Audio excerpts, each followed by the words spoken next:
had just been discharged from the hospital. The doctor told me I still couldn't walk on my own. As the nurse wheeled me toward the exit, I sent a text to my son, Michael. Just got discharged from the hospital. Doctor says I can't walk yet. Can you pick me up when you have time? His response came back faster than I expected. Not from him but from my wife. We can't keep dropping everything for you every time. Just call an Uber. I stared at the screen. When they found out who actually picked me up instead, it would change their lives for the worse. If you're watching this, subscribe and let me know where you're watching from. But first, let me back up and tell you how one simple phone call turned into the most satisfying revenge. I never knew I needed. My name is Dorothy Parker. To most people. And at 65, I truly thought I had experienced every possible kind of family disappointment. I was wrong. 3 days earlier, I had been rushed to Phoenix General Hospital with pain so intense it felt like someone had taken a blowtorch to my gallbladder. Emergency surgery, the doctors said. Nothing life-threatening, but recovery would take weeks. While I lay in that hospital bed watching awful daytime TV and eating food that tasted like cardboard, I kept expecting Michael to visit. Maybe he'd bring the grandkids. When I first called about the pain, my daughter-in-law Sarah had sounded so concerned. Oh my goodness. You need to get to the hospital right away, she'd said, her voice dripping with what I believed was genuine worry. Michael and I will meet you there. They never showed up. Not once, not in 3 days. I told myself they were busy. Michael's insurance business was demanding and Sarah had her hands full with the kids. I made excuse after excuse just like I had for the past 2 years. Ever since they moved into that oversized house they couldn't really afford. But sitting there in that hospital wheelchair, staring at Michael's text, something inside me finally snapped. Not broken clarified. Like putting on reading glasses and suddenly seeing all the fine print I'd been missing, I decided to call a cab instead of an Uber. It felt more reliable for a post-surgery ride. 20 minutes later, a well-dressed man in his early 60s walked toward my wheelchair. He was definitely not a cab driver. Mrs. Dorothy Parker, he said, his voice warm but professional. My name is Robert Hamilton. I'm from Regional Southwest Financial and we need to talk. I should have been alarmed. Instead, I felt strangely calm.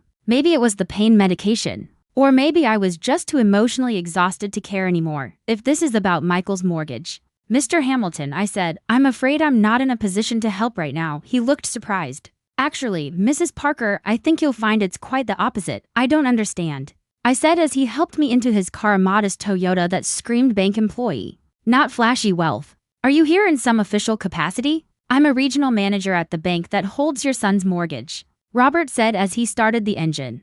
And over the past several months, Michael has been telling us some very interesting stories about his family situation. My blood ran cold. What kind of stories? Stories about supporting his elderly mother through extensive medical expenses, he said. Claims that you've been a significant financial burden due to progressive health issues. He glanced at me as we stopped at a red light. According to Michael, you've been unable to care for yourself and have been draining his resources. I stared at him in disbelief. That's completely untrue. I know, he said gently, because I've been reviewing his hardship application for loan modification. Your son provided documentation claiming that monthly payments to you for medical care and assisted living are the reason he's fallen behind on his mortgage. Payments to me? My voice came out as a squeak. Yes, Robert continued. Except the bank statements he submitted show consistent payments going from you to him. For over 2 years, he pulled into a small park and turned off the engine. Mrs. Parker, he said quietly, your son has been using your generosity as proof of financial hardship while defaulting on a loan you didn't even realize you were responsible for. The world tilted sideways. Responsible for? You co-signed Michael's mortgage application 2 years ago, Robert said. He told you it was just a character reference, didn't he? His expression softened. But you actually signed as a co-borrower. If he defaults, you're equally liable for the debt. I closed my eyes, remembering that day at the bank. Michael had been so excited, so grateful. He rushed me through the paperwork, telling me the bank just needed someone to vouch for him. I had been proud to help my son become a homeowner. How much? I whispered. The current balance, Robert said, is $344,000 plus late fees and penalties. I opened my eyes to find Robert watching me, his expression unreadable. Mr. Hamilton, I asked quietly, why are you telling me all of this in person? Shouldn't something like this be handled through official channels? Something flickered across his face, an emotion I couldn't quite name. Because fraud cases involving elder abuse deserve personal attention, he said. Then he paused, clearly struggling to find the right words. And because something about your name felt familiar. I wanted to meet you myself. Familiar how? Robert went silent for a long moment, staring out the window at families playing in the park. Mrs. Parker, he finally said, what was your maiden name? Sullivan, I replied without thinking. Dorothy Sullivan, why? The change in him was instant and terrifying. The color drained from his face. His hands clenched the steering wheel so tightly his knuckles turned white. Bobby, I whispered. The impossible recognition striking me like lightning. Hello. He said, his voice barely audible. I've been looking for you for 45 years.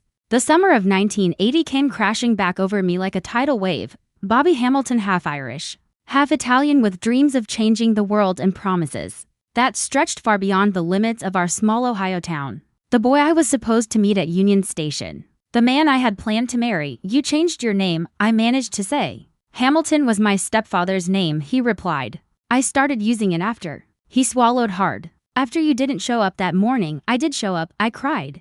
Tears streamed down my face. I waited for 3 days.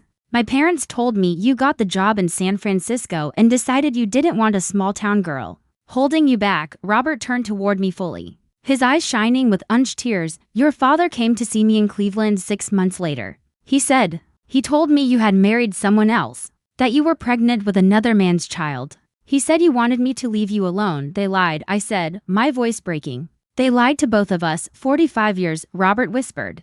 45 years of wondering what I did wrong. What I could have said differently. I reached across the console and took his hand, the same gentle hands that once held mine. During long walks by the lake, I married Dante because I thought you had abandoned me, I said.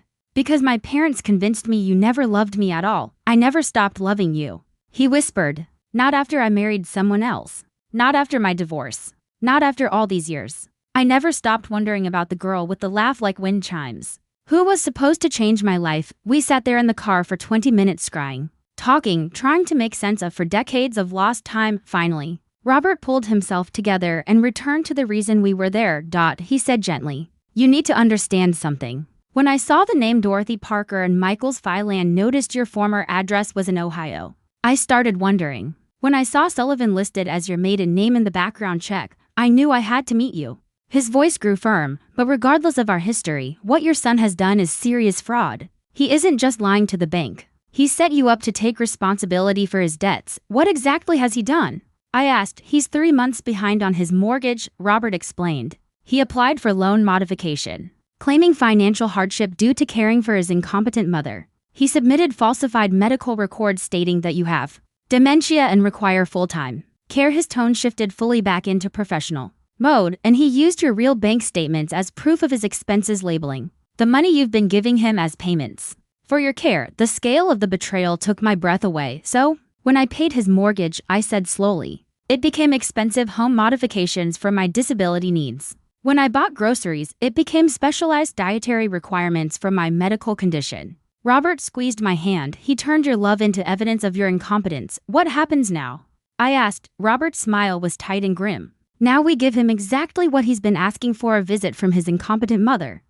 The next morning, I stood in Robert's bank office, watching my son through the conference room window as he spread documents. Across the table, Michael looked confident, almost cocky as he gestured animatedly while the loan officer took notes. 26 minutes of complete fiction so far, Robert murmured beside me. He's currently explaining how your progressive dementia requires round-the-clock supervision. I nearly laughed. Yesterday, after our emotional reunion, Robert and I had spent hours walking through downtown, talking about the years we lost and catching up on the lives we'd lived apart. This morning, I'd done my usual yoga routine and cooked breakfast for both of us. Some dementia. Are you ready for this? Robert asked. I straightened my shoulders and smoothed my dress. I've been ready for this conversation for 2 years, I said. I just didn't know it. Robert opened the conference room door. Michael, he said calmly, I'd like you to meet someone. The look on my son's face was worth every moment of yesterday's shock and tears. His mouth actually fell open, and the papers in his hands slipped free and scattered across the floor. Mom, what are you? How did you? Hello. Sweetheart, I lowered myself into the chair across from him, calm and deliberate. Don't let me interrupt. I was just listening to an explanation of my progressive dementia. Please, go on. Michael's face cycled through confusion, panic, and frantic calculation. I can explain. Oh, good, Robert said, closing the door behind him. Because I'm very interested in explanations, especially regarding these medical bills. He set a folder on the table and opened it. revealing copies of checks. My checks. Would you like to explain to your mother? Robert continued. How her mortgage payments became her medical expenses. To his credit, Michael recovered quickly. He slipped effortlessly into the role of the concerned son. Mom, you don't understand the situation, he said. Reaching across the table for my hand, I pulled mine back. I've been trying to protect you from the stress of our financial problems. Yes, I used some of your support as documentation, but only because the bank needed proof of hardship. Hardship caused by caring for me? I asked sweetly. It's not like that.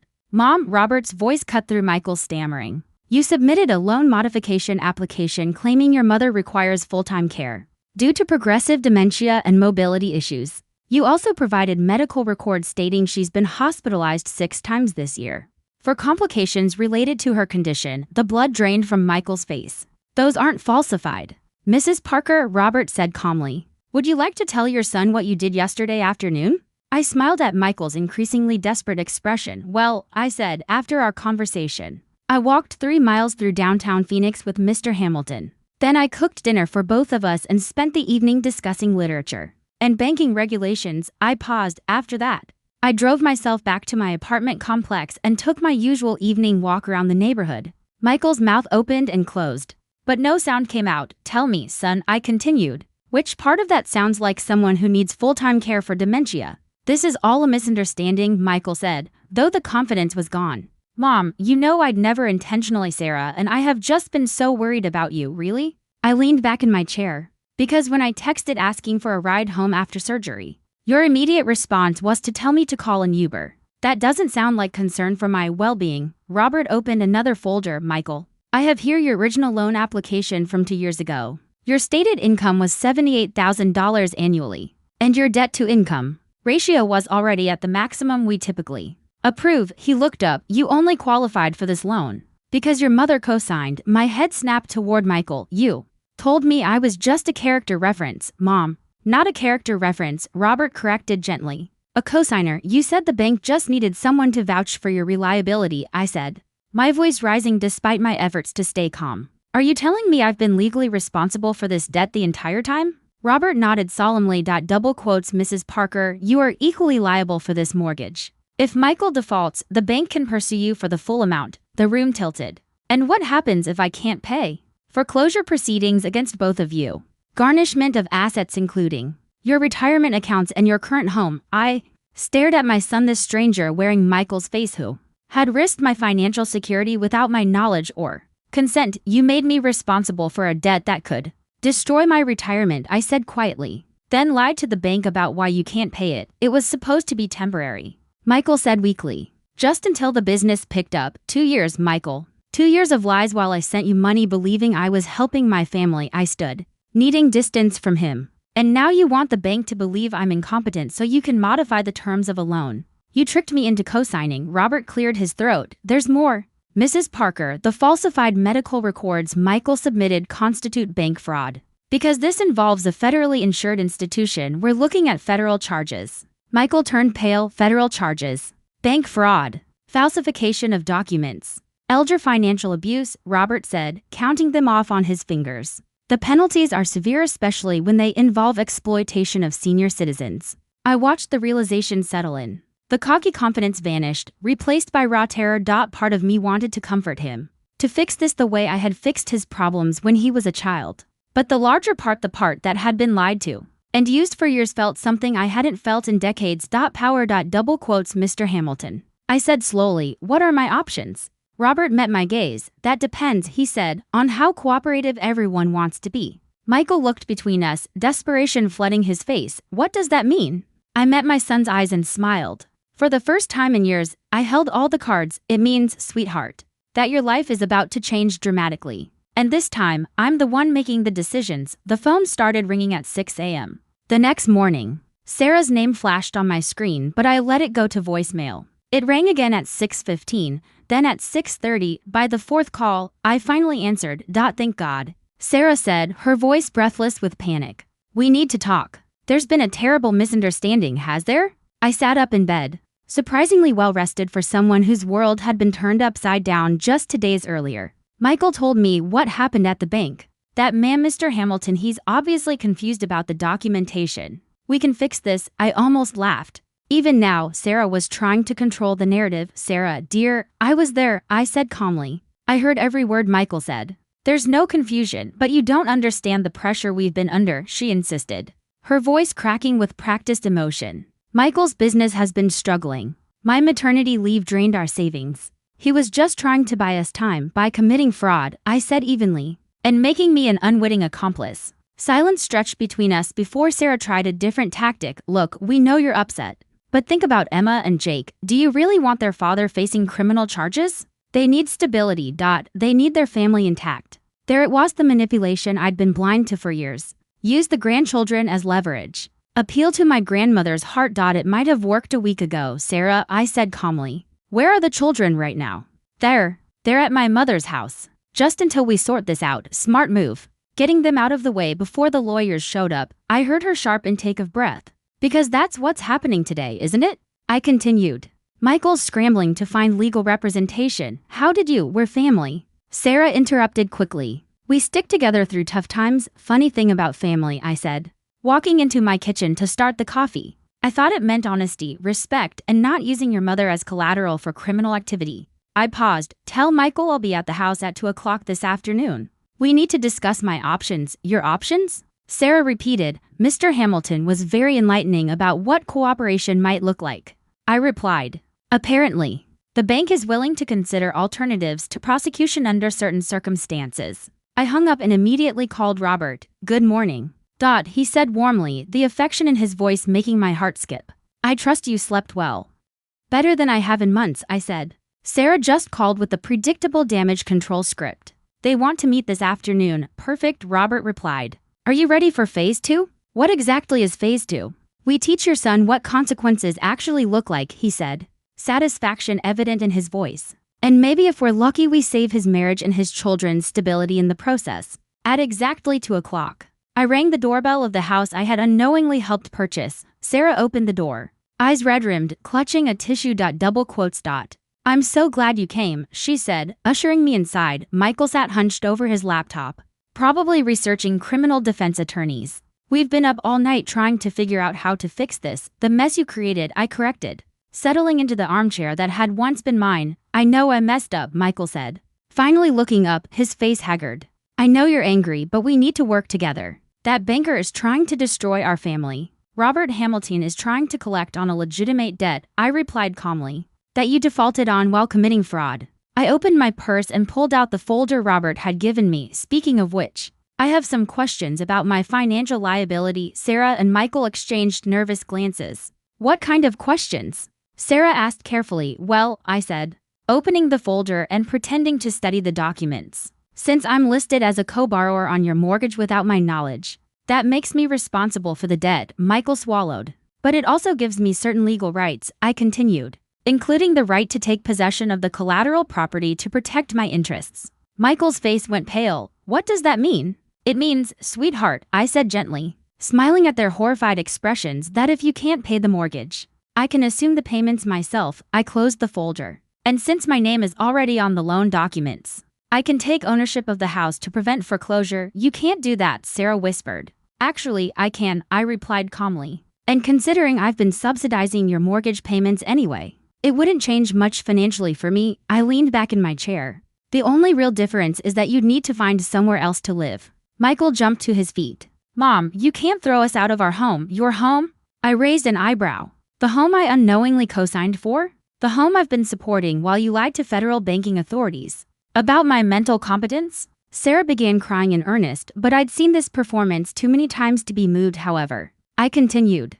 There is an alternative. Mr. Hamilton mentioned that the bank would consider dropping criminal charges under certain conditions. What conditions? Michael asked, desperation seeping into his voice. I pulled out another document, full financial restitution. Not just the missed mortgage payments, but penalties, legal fees, and compensation for fraud damages. I glanced at the numbers Robert had calculated. The total comes to $67,000. We don't have that kind of money. Sarah sobbed. No, I said quietly. But I do. I let the silence stretch. I could pay it. Save you from federal prison. Keep the house. Make all of this disappear. Hope flickered in their eyes. You would do that for a price? Michael asked. I pulled out the final document, a formal rental agreement. Notarized and legally binding, I slid it across the table. I pay off your debt and assume full ownership of this house. You can continue living here as my tenants. Market rate rent. A 1-year lease with the option to purchase back your equity at fair market value. Sarah leaned forward, scanning the document. These rent payments, she said slowly. They're higher than our mortgage was. Yes, I replied. Market rate for a house this size in this neighborhood. I folded my hands, of course. You're welcome to find somewhere else if you think you can do better. And if we can't make the rent? Michael asked, his voice barely audible. Standard eviction procedures apply, I said evenly. Though I'd be more patient than most landlords given our relationship. I paused.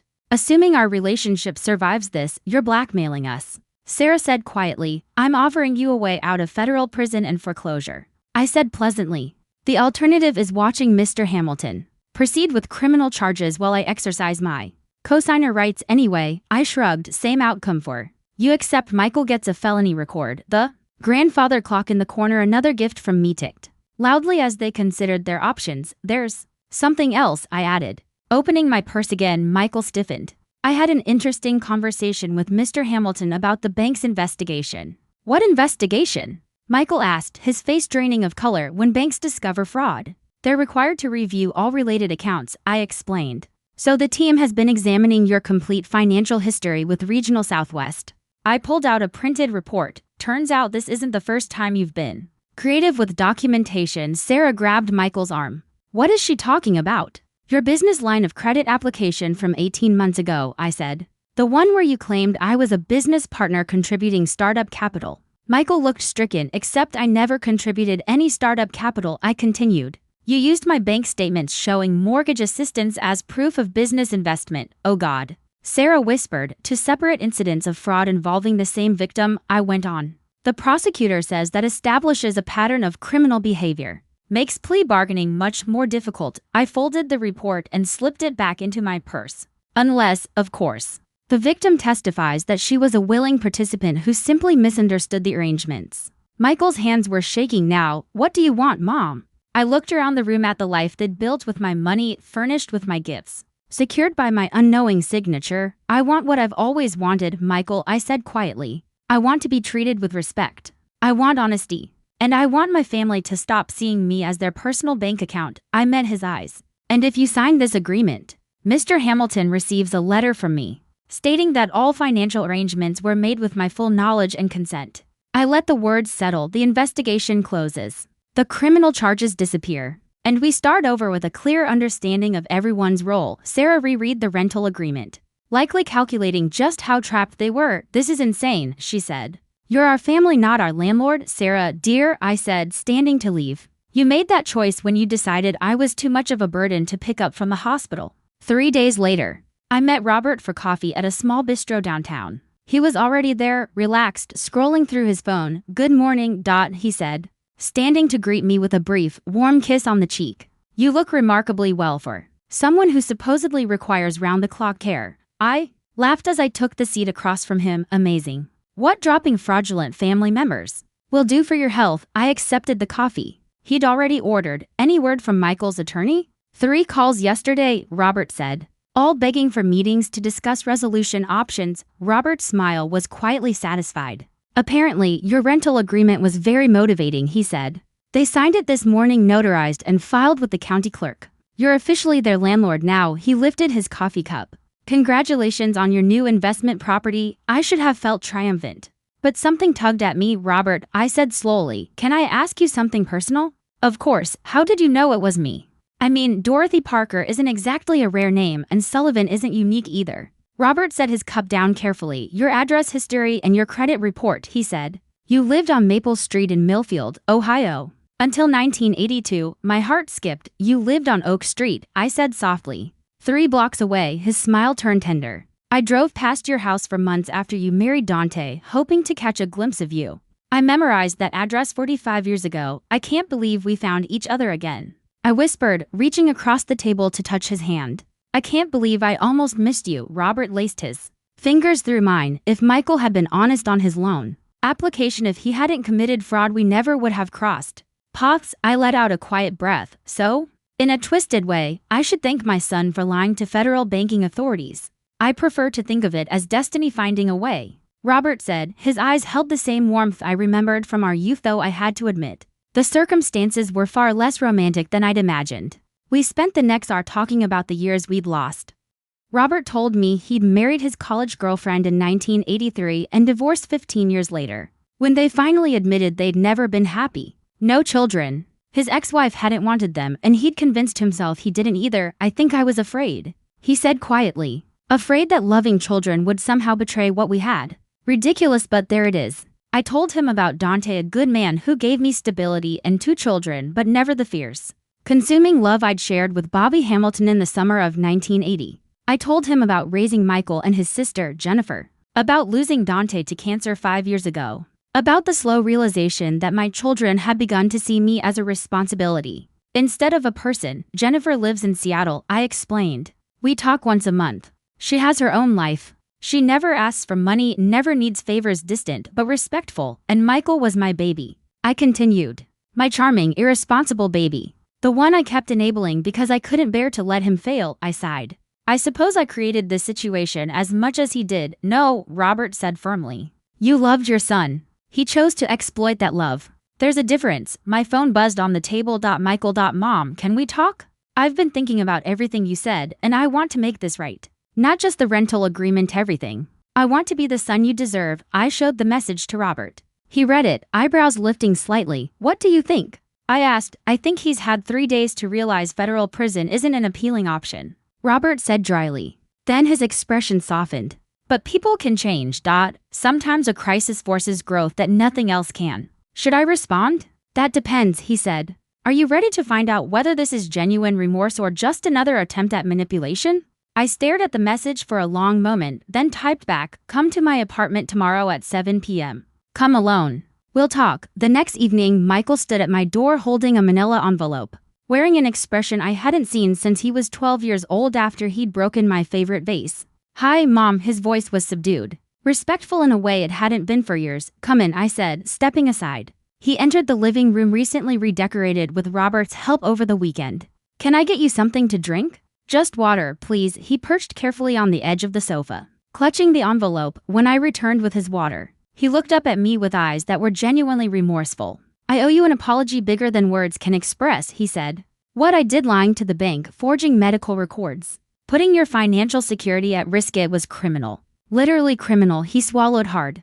And the worst part is that I justified it by telling myself I was protecting you from stress. I said nothing. I waited, but the truth, he continued, his voice cracking, is that I was protecting myself from failure? From admitting my business wasn't as successful as I claimed. From telling Sarah I couldn't give her the life I promised. He took a shaky breath. I used your love as a shield against consequences I should have faced on my own. What's in the envelope, Michael? I asked quietly. He handed it to me with trembling hands. A cashier's check for $67,000. The exact amount you paid to cover my restitution. I stared at the check. Where did this money come from? I sold my business, he said quietly. At a loss, but it was enough. He took a shaky breath. I also spoke to a counselor about my financial dishonesty. Apparently, it's more common than I thought. People lie about money to avoid disappointing their families. He hesitated. And Sarah is furious with me, as she should be.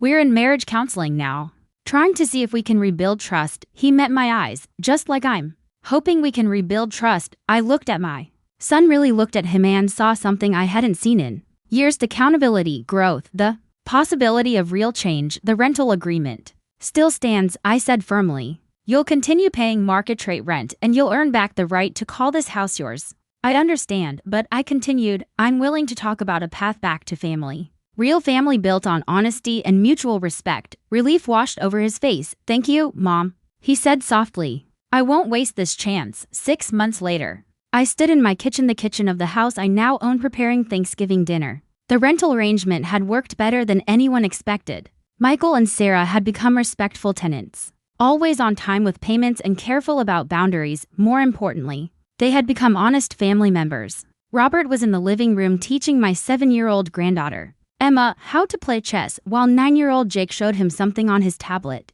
My grandchildren had taken to him immediately, drawn to his endless patience and gentle humor. The doorbell rang. I wiped my hands and went to answer it. Michael stood on the porch holding a bottle of wine and wearing a genuine smile. Happy Thanksgiving, Mom, he said. And for the first time in years, He truly looked grateful to see me. Happy Thanksgiving, sweetheart, I hugged him. Noticing how he held on just a little longer than usual. This is for you, he said, handing me an envelope. Early Christmas present. Inside was a contract to purchase agreement for the house at fair market value, with a down payment that represented 2 years of faithful rent payments and responsible financial behavior. Michael, you don't have to. Yes, I do, he said firmly. I want to earn this house back the right way. I want my children to see their father as someone who keeps his word and takes responsibility for his actions. I looked past him to where Sarah was helping the kids out of the car. She waved at me, her smile warm and genuine. She had surprised me over the past few months,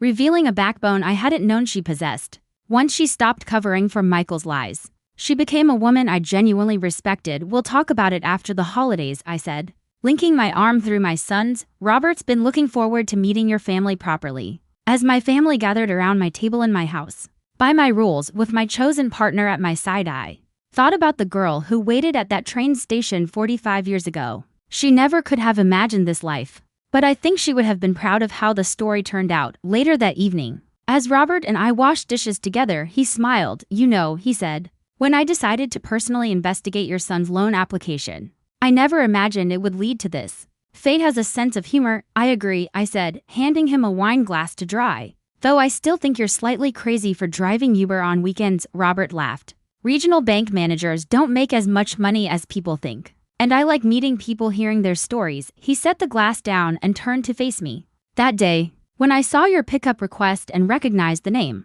I knew I had to be the one to drive you. You could have just called me, I said. And said what? Hi, Dorothy, he replied with a smile.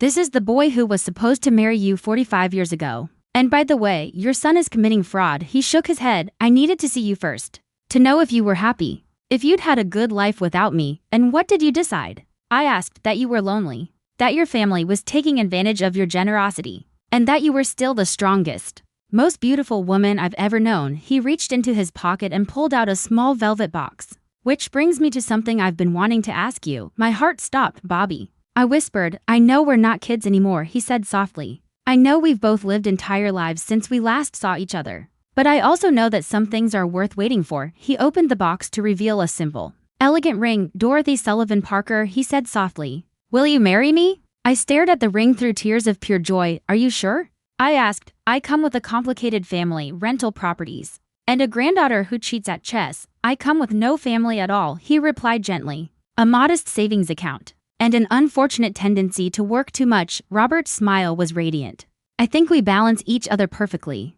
Then yes, I whispered. Yes, I'll marry you. He slid the ring onto my finger, and I thought about all the winding paths that had led us back to each other. Michael's fraud had been terrible, painful, and destructive, but somehow, it had also been the thread that wove our lives back together. There's something else, Robert said, pulling me into his arms. I spoke to my supervisor about early retirement, and if you're interested, I'd like to travel with you. See the places we talked about visiting when we were 20. What about Michael and Sarah? I asked. The grandchildren will always be part of our lives, he said.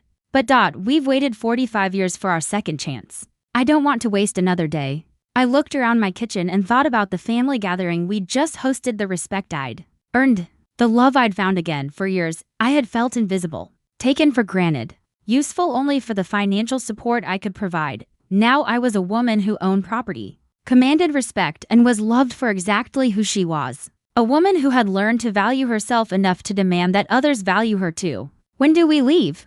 I asked. Robert's laugh was pure joy. How about tomorrow, he said. I know a little place in San Francisco where two old lovers could start a new life together. As we stood there in my kitchen, holding each other and planning our future, I realized something important. Sometimes the best revenge isn't revenge at all. Sometimes it's refusing to be invisible anymore, demanding the respect you deserve, and being brave enough to embrace the love you thought you'd lost forever. The girl who waited at that train station in 1980 finally got her happy ending. It just came 45 years later than planned. After all, the best stories are the ones where the heroine saves herself and still gets the boy in the end. Thanks for listening. Don't forget to subscribe and feel free to share your story in the comments. Your voice matters.